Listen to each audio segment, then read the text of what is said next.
re-release, I guess you'd technically call it, of her debut novel, Hard Bite. And anybody who's already read it, has anyone actually already read it? So look at okay. All these people can attest that this is it's a crime novel unlike any other you will probably read this year or in your life, unless you frequently read novels about murderous razor-wielding monkeys. So, with that in mind, without further ado, reading under her pseudonym, Anonymous-9, I won't even give away her real name. Anonymous-9, ladies and gentlemen.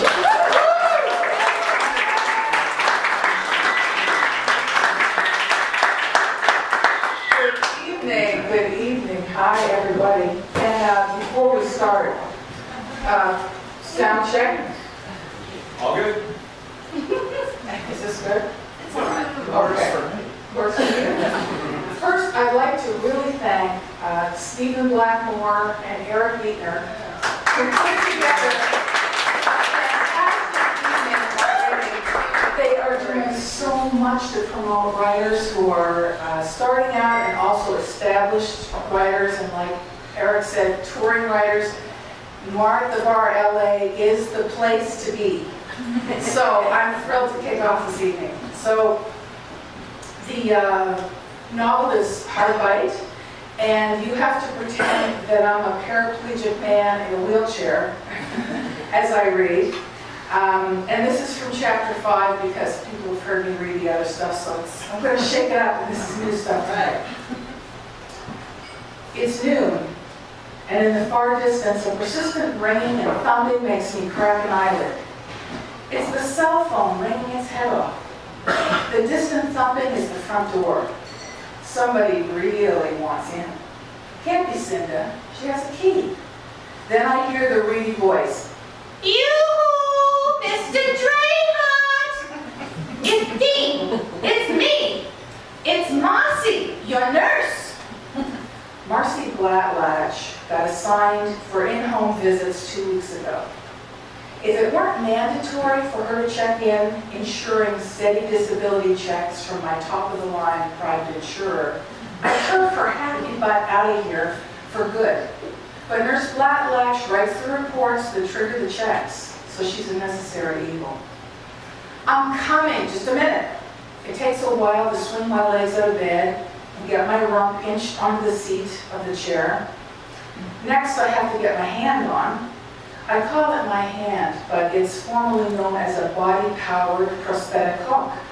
The steel hook protrudes from a mold of black carbon fiber fitted over my arm stump.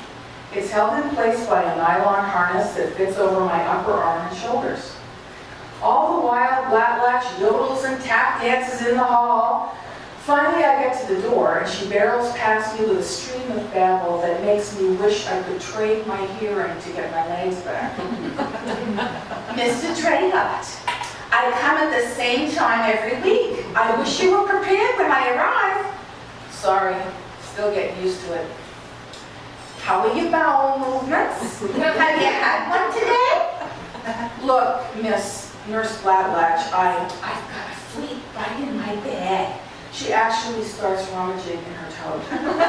No, plumbing's fine. And your digestion? Have you tried pureeing chicken breast and spinach as I suggested last week? Not waiting for an answer, she bustles into the kitchen. I'll leave you with a batch. And how is Sidney behaving? He's good. Would you like to try giving him an enema? No response. She's an old hand with cranky customers like myself.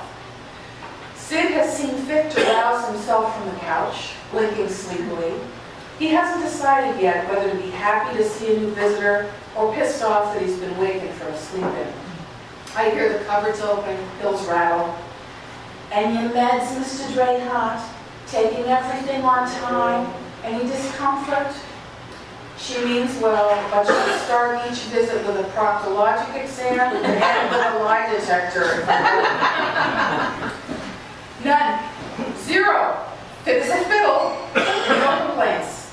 I really have to bite my tongue on that last one. After a noisy spin with a blender and lots of cupboard slamming and rummaging, she moves on to change my bed. Sid follows in case there's a show. A moment passes, and I hear a gasp, a stifled cry. What is it, a cockroach, a mouse? I roll into the bedroom.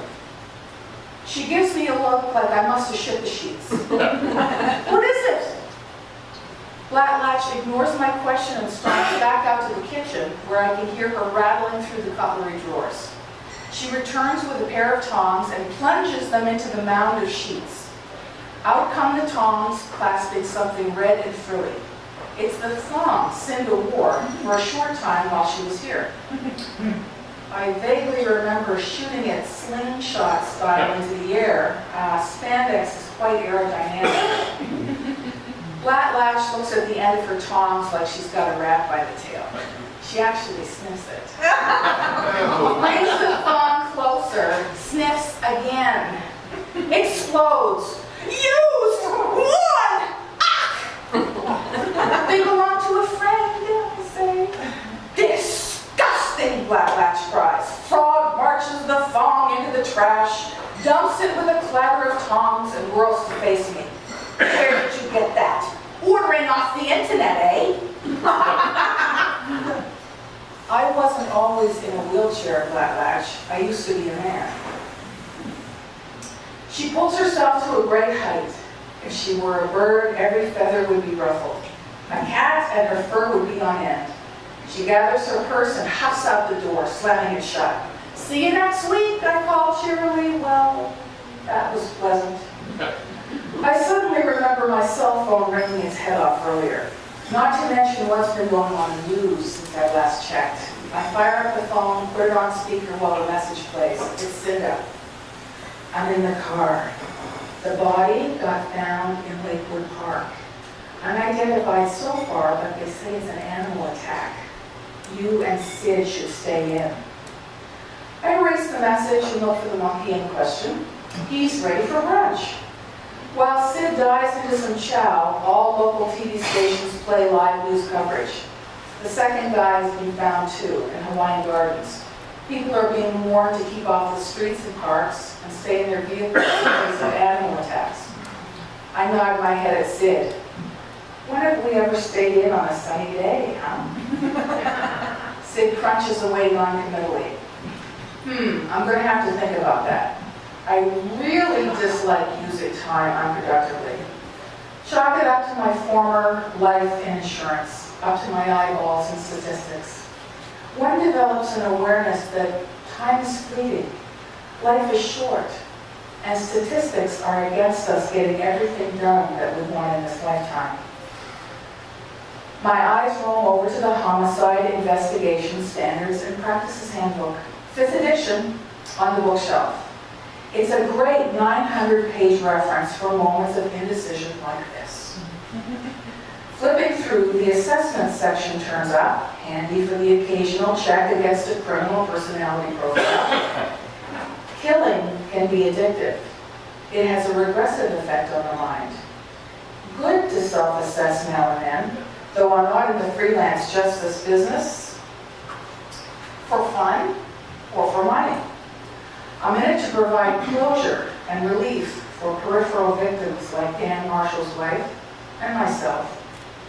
Still, it's not a bad idea to make sure I'm not deviating from my original intent mandate. Serial murderer, the unlawful killing of 2 or more victims by the same offender or offenders on separate occasions.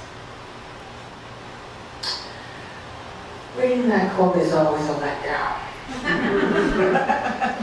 I qualify as a serial murderer according to the broad definition. No getting around it. Flip to profile on page 792. A psychopathic killer is sadistic, impulsive, and organized. Am I sadistic? No, the quicker targets die, the better. Plans are meticulously detailed in advance, not impulsively. I qualify on one quote only, organized. Lots of healthy people are organized. Serial killer, yes. Psychopathic killer, no. I am not one of them. That being said, is it so bad that I enjoy my work?